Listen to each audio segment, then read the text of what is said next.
Evangelho segundo escreveu Lucas, capítulo 5, verso 27 até verso 32. Lerei na Nova Versão Internacional da Bíblia Sagrada. Depois disso, Jesus saiu e viu um publicano chamado Levi, sentado na coletoria, e disse-lhe: siga-me. Levi levantou-se, deixou tudo e o seguiu. Então Levi ofereceu um grande banquete a Jesus em sua casa. Havia muita gente comendo com eles, publicanos e outras pessoas. Mas os fariseus e aqueles mestres da lei, que eram da mesma facção, queixaram-se aos discípulos de Jesus: por que vocês comem e bebem com publicanos e pecadores? Jesus lhes respondeu: não são os que têm saúde que precisam de médico, mas sim os doentes. Eu não vim chamar justos, mas pecadores ao arrependimento. Amém? Ajude-me orando, por favor. Senhor, nos dirige, Senhor, pelos próximos minutos. Abençoa-nos com a Tua palavra que já foi lida. Agora, com a explicação da mesma, ajuda-nos para que ela seja aplicada corretamente às nossas vidas, para que ela seja aplicada aos nossos corações e que ela transforme-nos, Deus, porque este é o alvo da Tua palavra: encontrar lugar em nós e transformar. Eu creio que a Tua palavra é poderosa e que ela pode fazer isso. Eu creio que o Senhor é poderoso e pode fazer isso. Por isso eu oro, desde já agradecendo, em nome de Jesus. Amém. Amém. Quem precisa de remédio? Esta passagem que lemos é parte do cumprimento do ministério profético de Jesus. Sobre ele profetizou Isaías.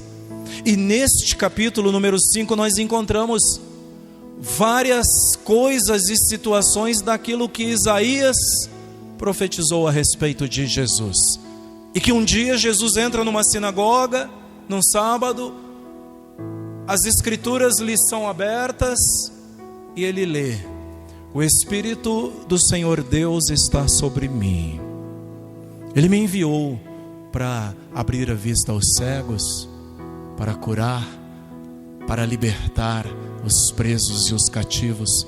E nas palavras de Jesus ele diz naquele sábado: hoje cumpriram-se estas palavras. O ministério de Jesus, por exemplo, teve coisas como naquele momento que ele dá ordem aos peixes no mar, e os peixes, à sua ordem, ajuntam-se num determinado lugar, e Pedro e os seus companheiros fazem a maior pesca de suas vidas. A pesca milagrosa é a natureza obedecendo à voz do seu Criador. Por isso Jesus é chamado do segundo Adão, porque ao primeiro Adão foi dado poder, domínio e autoridade, e o primeiro Adão nomeou os bichos, deu nome, dominava, e de repente perdeu tudo isso, por escolha, por desobediência, por incredulidade. Porém o segundo Adão é aquele que nunca pecou, é aquele cuja voz obedece à natureza. Os peixes o obedeceram. O ministério de Jesus teve coisas como, nesse capítulo é mostrado, Jesus curou um leproso. Ora, cura de lepra naquela época era um espetáculo, porque entendia-se, não havia cura, era uma doença grave e símbolo do pecado e da contaminação. Jesus curou e purificou o homem. Jesus curou também um paralítico, mas fez mais do que isso, e é isso que é importante em Jesus. Jesus não é capaz só de curar doença física. Jesus não é capaz só de curar a doença da alma. Jesus não é capaz só de curar as doenças mentais que cercam e apavoram as pessoas. Jesus é capaz de perdoar pecados e curar de uma vez por todas, para todo sempre, da maior das enfermidades, preparando-nos para viver com Ele, transformados em nova criatura. Ele disse para aquele paralítico: seja curada e perdoados estão os teus pecados. Jesus podia fazer isso, é parte do seu ministério, a ponto das pessoas ficarem maravilhadas, atônitas, como diz uma das versões da Bíblia. E eles dizem assim em Lucas, no capítulo 5 e o verso 26: hoje vimos coisas extraordinárias. Esse é Jesus. Assim é Jesus. Quem quer andar com Jesus tem que se preparar para ver coisas extraordinárias. Extraordinárias no seu trabalho, coisas extraordinárias na sua vida, coisas extraordinárias que quem olha não entende e diz: não acredito, porque vemos pessoas transformadas, vemos pessoas resgatadas, gente que todo mundo dizia não vai dar certo. Jesus faz coisas extraordinárias. Se você está aqui esta noite, orando pelo teu lar, orando pela tua casa, orando por um familiar teu, Jesus faz coisas extraordinárias. E um dia você dirá comigo aqui dentro mesmo, testemunhando: Jesus tem feito coisas extraordinárias. Eu vi o extraordinário de Deus acontecendo na minha vida, parte do ministério de Jesus. E Jesus envolveu-se com os pobres, com os párias da sociedade, com os marginalizados, com aqueles que eram deixados na periferia, que estavam fora das boas casas, dos bons aposentos, longe dos palácios. Jesus envolveu-se com essa gente e, claro, foi criticado por causa disso. Olhem, questionaram as companhias que Jesus andava, questionaram as pessoas com quem ele sentava para comer, questionaram até o jeito que Jesus comia e bebia. Foi questionado pelas pessoas. Os críticos não perderam tempo. Questionaram as práticas religiosas dele, ou a falta dessas práticas. Por que vocês e seu mestre não jejuam? Lhe perguntavam. E aqui chegamos no capítulo 5 de Lucas, a uma passagem onde se destaca o encontro dele com um publicano. Portanto, em primeiro, eu quero lhes dizer, olhando para esse texto, de que Levi deixou tudo imediatamente. E isso quer dizer alguma coisa para nós. Levi, conhecido como Mateus, foi inclusive o autor do primeiro dos evangelhos, o evangelho segundo Mateus, que leva o seu nome. Ele era publicano, uma espécie de fiscal de impostos, fiscal do imposto de renda nos nossos dias, e estava a serviço do rei Herodes, o governante da Judéia. Lucas e Marcos chamam Mateus de Levi. Usam Mateus porque provavelmente Jesus deu esse apelido a ele. Jesus o apelidou de Mateus, que significa presente de Deus. Mateus também significa dom de Deus. Certamente Levi, aquele homem hábil em contas, algo como um contador exímio hoje, foi de grande utilidade para o ministério do Senhor. Talvez dentre os discípulos fosse o que tinha melhor escrita, era quase um escriba. Talvez entre os discípulos foi o que mais contribuiu para que o ministério de Jesus continuasse acontecendo. Por isso Jesus lhe dá o nome: você é um presente. Você é um presente de Deus. Você vai ser Mateus. Levi passa a se chamar Mateus. O verso 28 diz que Jesus o chamou e ele o seguiu, deixando tudo imediatamente. É isso que está aí. Deixou tudo imediatamente. Sabem, o chamado de Jesus, o irresistível chamado. Levi nunca mais retornaria. Ele nunca mais voltaria a cobrar impostos. Sua atitude e ação foi definitiva. Ele nem poderia retornar ao seu antigo emprego, como fizeram, por exemplo, Pedro, André e João. Não poderia voltar. Pedro, André e João, depois de conhecerem Jesus, conforme está descrito no Evangelho de João, no 1º capítulo, ainda permaneceram fazendo o que faziam, trabalhando como trabalhavam, por aproximadamente 1 ano. Levanta-se a história bíblica, a história cristã, e só depois que seguiram Jesus completamente, quando deste capítulo aqui da pesca maravilhosa, após essa pesca, Jesus diz: vem e você vai passar a ser pescador de homens. Jesus disse para Simão Pedro. Levi não podia voltar a fazer o que já fazia. Caso não desse certo o empreendimento, ministério de Jesus, ele não teria para onde ir. Então é interessante quando a Bíblia diz no verso 28 que ele, levantando-se, imediatamente após Jesus falar, deixou tudo e o seguiu. O que isso quer nos dizer? Que o chamado de Deus é para agora. Que as pessoas, se é que se pode dizer bem-sucedidas, eu diria mais produtivas no reino, não pensam 2, 3, 4 ou 5 vezes. Eles levantam-se e seguem, levantam-se e vão. Deixa eu lhes dizer, alguns dias será difícil levantar-se e ir, alguns dias será doloroso levantar-se e ir, vir e fazer, vir e ministrar, mas só tem verdadeiro valor quando fazemos como fez Levi, levantando-se, deixou tudo e foi. Que isso nos sirva de exemplo. Isso é maravilhoso entendermos, e é essa ação que deve nos motivar quando Jesus nos chama. É isso que me motiva a estar aqui contigo. É isso que lhes motiva a buscar algo mais. Algo mais.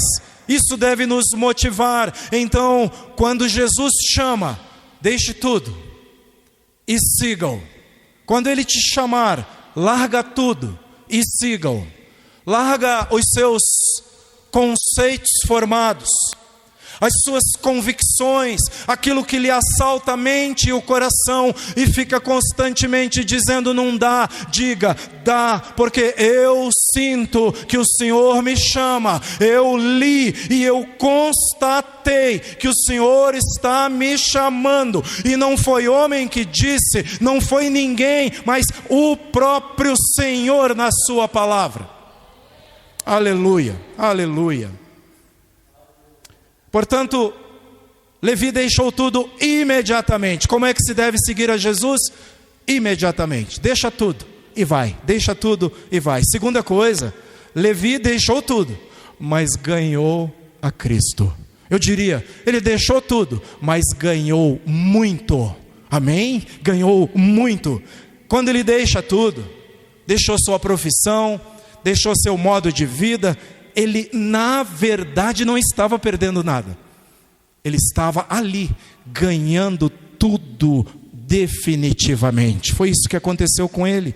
E mais, na sua casa, os recursos que ele tinha, e provavelmente não eram poucos, foram colocados ao serviço de Jesus. Olha aqui o primeiro dos 4 evangelhos que Levi escreve. Se ele não tivesse andado com Cristo, uma vida fiel, uma vida de observador, uma vida que dizia, eu não tenho mais para onde ir, eu vou aonde esse homem for, e não me resta mais o que fazer, daqui para frente é Jesus, do começo do dia até o final do dia, é Jesus todos os dias, o ano inteiro, a vida inteira. Ele colocou tudo à disposição de Jesus. Que decisão maravilhosa, que decisão preciosa. Ele ganhou e pôde desfrutar de Jesus, onde? Na sua casa. Olha que maravilhoso. Ter um mestre do naipe de Jesus, do porte de Jesus em casa, era para poucos. Então não era tão comum tê-lo em casa. Levi teve esse privilégio. O verso 29 diz que ele deu um grande banquete. Alegrou-se, meus irmãos. E alegrando-se, compartilhou a preciosidade do tesouro que agora tinha. E isso é um indicador do que devemos fazer com o evangelho que recebemos, com as preciosidades do reino de Deus que recebemos. Divida, compartilhe, chame outros. Levi agora deu um banquete, porque como os outros publicanos, cobradores de impostos, como eles seriam alcançados? Se era ele quem tinha acesso a eles, então ele abre a sua casa, chama os seus colegas de profissão, seus amigos, e dá uma festa, dá um banquete, porque é isso que faz o coração que se alegra com Jesus. Amém? É isso que faz. Então é isso que faz Levi. Quando Levi começou a seguir a Jesus, esse banquete conta-nos uma coisa: ele não fez escondido. Quando Levi começa a seguir a Jesus, ele abre publicamente para todos, de que agora ele era um seguidor e um discípulo de Cristo. Ele faz isso abertamente. Isso é maravilhoso. Ao ganhar a Cristo, quando ele ganha Cristo, Levi tem muito mais do que antes. Sabem por quê? Porque agora ele tem tudo. Quem tem Jesus tem tudo. Isso é maravilhoso. Importa, diz a palavra, ganhar a Cristo. Amém? Isso é maravilhoso. Então Levi deixou tudo, mas ganhou a Cristo. E por último, quem precisa de remédio então? Vejam, não faltaram naquele banquete, não lá dentro, mas certamente do lado de fora, olhando e criticando, religiosos, guardiães das tradições religiosas, fariseus e outros grupos. Diz a Bíblia que eles zangam-se, que eles se queixam e que murmuram, conforme o verso 30 ensina. Eles colocaram todos no mesmo saco, disseram: porque o mestre de vocês come com publicanos e pecadores? Para eles não havia diferença. Eles dão um destaque para os da classe de Mateus, os publicanos. Talvez no entender deles, os publicanos fossem mais pecadores do que os demais. Só esqueceram-se de colocar nesse saco uma classe chamada fariseus, uma classe chamada religiosos. Os fariseus procuravam e pregavam a salvação por meio da separação, por meio da segregação. Os mais santos, os mais religiosos, os separavam as pessoas em classes. Porém, Jesus oferecia a graça num chamado e vivendo a comunhão, de maneira muito diferente dos fariseus. Jesus, com o seu jeito, impressionava a todos e despertava o ódio dos religiosos. Acabava acontecendo isso. E é interessante que Jesus argumenta com eles quando ele os ouve e os vê murmurando. E ele os deixa sem resposta, porque no verso 31 ele diz: não são os que têm saúde que precisam de médico, mas sim os doentes. Ou seja, em outra versão, os sãos não precisam de médico. O trabalho de Jesus, e isso é muito significativo para a igreja hoje, era entre os doentes no corpo, na mente e na alma. Temos encontrado tanta gente doente psicologicamente, doenças que a pessoa vai introjetando, que nem tinha, mas começa a trazer pensamentos ruins, abre o noticiário e aquelas notícias vão lhe fazendo mal, ou seja, vai alimentando-se de notícia ruim e dali a pouco ela está em grande pavor. Seu corpo tem medo, sua mente tem medo, sua alma tem medo. Jesus veio para essa gente. Ele não deixaria que continuassem enfermos.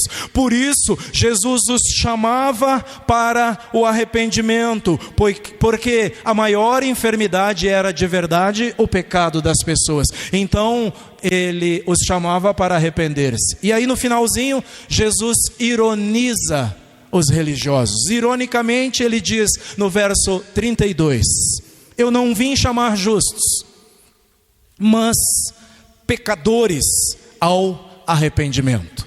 E isso abafaria a voz dos religiosos, já que tantos deles se consideravam justos, corretos, que estavam fazendo a coisa certa, agiam assim e obrigavam os outros a fazer também. O arrependimento nunca foi fácil, e essa gente demonstra isso. Ficavam de longe, não se misturavam, só criticavam, mas com a atitude deles, mostravam que o chamado de Jesus, que era para arrepender-se, não lhes dizia respeito. Isso indica que não se misturavam, porque se achavam justos e, portanto, não tinham do que se arrepender. E isso é muito triste. É isto que fica demonstrado. Entendemos pela palavra de Deus que todos precisam de remédio. E quando perguntamos no nosso título, quem precisa de remédio? A resposta é todos. Todos precisam de remédio e precisam entender-se, reconhecer-se pecadores, para que sejam curados, para que sejam sarados. Por isso Jesus diz, eu vim chamar pecadores ao arrependimento. O chamado de Jesus é para o arrependimento. O apóstolo Paulo diz em Romanos que não há nenhum justo, nenhum sequer. Todos precisam de remédio. Todos precisam de remédio, porque não há uma só pessoa que faça o que é certo, diz a linguagem de hoje. E aí diz assim a Escritura, todos pecaram e estão afastados da presença gloriosa de Deus, carecem da glória de Deus. Romanos 3, versos 10 e também o verso 23. Quem precisa de remédio, irmãos? Todos. Quem precisa ser curado? Todos. Foi isso que aconteceu na vida do meu pai, foi isso que aconteceu na minha vida, é isso que está acontecendo nas suas vidas. Todos precisamos ser sarados, todos precisamos ser curados. Quem se julgar justo como os fariseus é que de verdade está promovendo separação. Quem se julgar tão justo está, na verdade, se separando da graça de Deus, que é salvadora e está estendida para todos os homens, em todos os lugares e em todos os tempos, porque a graça de Cristo é assim. Foi isso que Jesus apresentou numa parábola chamada parábola do fariseu e do publicano. Quando dois homens foram ao templo para orar, o fariseu de pé orava e dizia, Senhor, eu te dou graças, porque eu não sou como os demais homens, pecadores, idólatras, imundos, imorais. Eu dou o dízimo 2 vezes por semana, eu jejuo 2 vezes por semana, aliás, eu dizimo. Eu não sou nem igual a esse publicano aí. E o Senhor diz que já o publicano não tinha nem coragem de levantar a cabeça, de cabeça baixa, batia no peito e dizia só isso: tem misericórdia de mim, pecador. Tem misericórdia de mim, pecador. E Jesus faz uma pergunta no final, chamada pergunta retórica, que não precisa nem de resposta. Jesus pergunta, quem desses homens foi para casa abençoado? Quem vocês acham desses dois que foi abençoado? Jesus termina dizendo que foi esse publicano e não o outro, e não o fariseu, que foi para casa justificado diante de Deus. Pois quem se exalta, disse Jesus, será humilhado, e quem se humilha será exaltado para a glória de Deus. Lucas 18, 14. E aqui eu quero encerrar com vocês dizendo, não tenha medo quando Jesus lhe chama. Não é preciso temer quando Jesus te chama. Sabem? Ter Jesus é tudo. Ter Jesus é ter tudo: paz na alma, cura para todo tipo de males, segurança, conforto e principalmente esperança. Nunca vivemos dias como hoje em que precisamos tanto de esperança, não é verdade?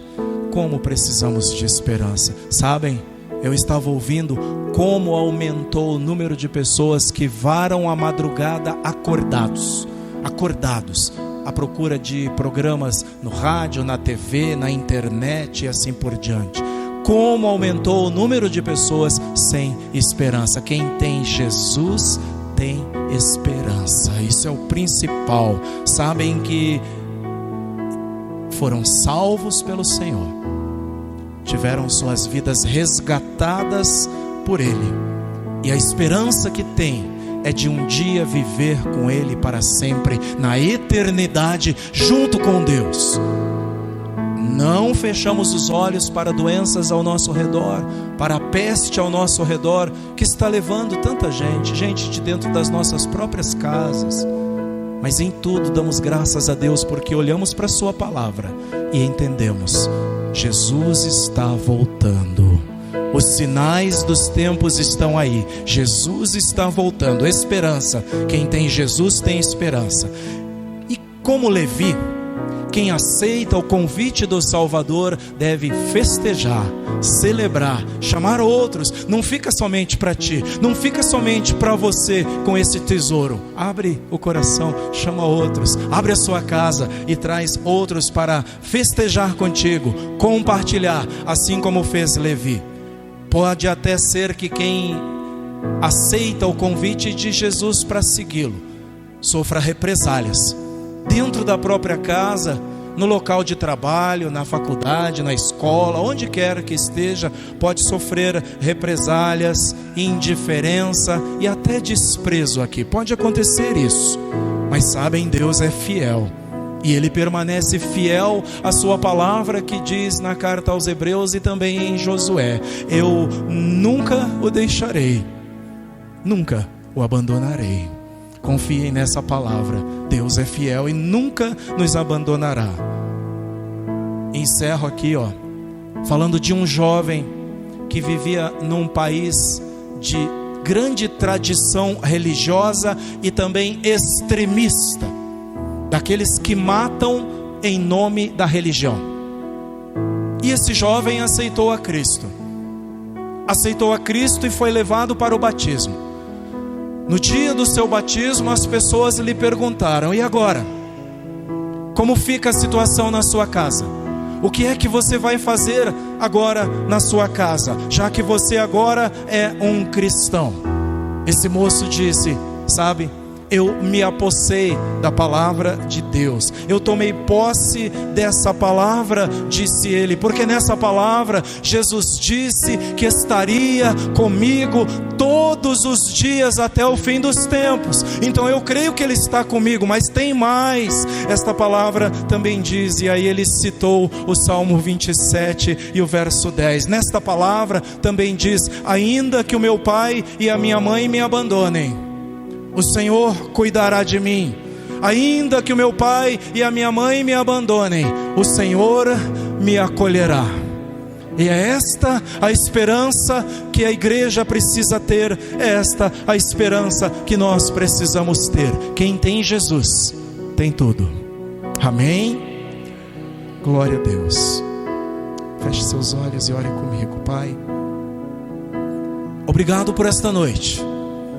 Obrigado por esse tempo que aqui passamos. Obrigado por esses minutos em que foi possível ministrar a Tua palavra. E agora aprendemos, ó Deus, que todos nós precisamos ser curados, todos nós precisamos ser sarados, do doutor até aquele analfabeto, daquele que tem muito até aquele que nada tem, Senhor, do pobre até o rico, não escapa ninguém, nem uma raça, nem cor, nem etnia, nada. Todos precisamos ser sarados, todos precisamos de Jesus, todos precisamos de remédio. Aprendemos em tua palavra esta noite de que é preciso deixar tudo para seguir a Cristo, deixar tudo como fez Levi e seguir o Senhor imediatamente. Abençoa os teus filhos e filhas, abençoa os que aqui vieram esta noite, que haja em seus corações a decisão de deixar tudo e te seguir. Aqueles que já fizeram isso, renova, Senhor, esse compromisso esta noite. Aqueles que já fizeram isso, sejam renovados agora para a glória de Deus, sejam renovados com esperança, sejam renovados com decisão, sejam renovados com vontade no coração para servir a Deus, deixando tudo e tendo Jesus, que é tudo em todos, em nome de Jesus. Renova a tua igreja, abençoa a tua igreja e abençoa teus filhos, em nome de Jesus. Amém.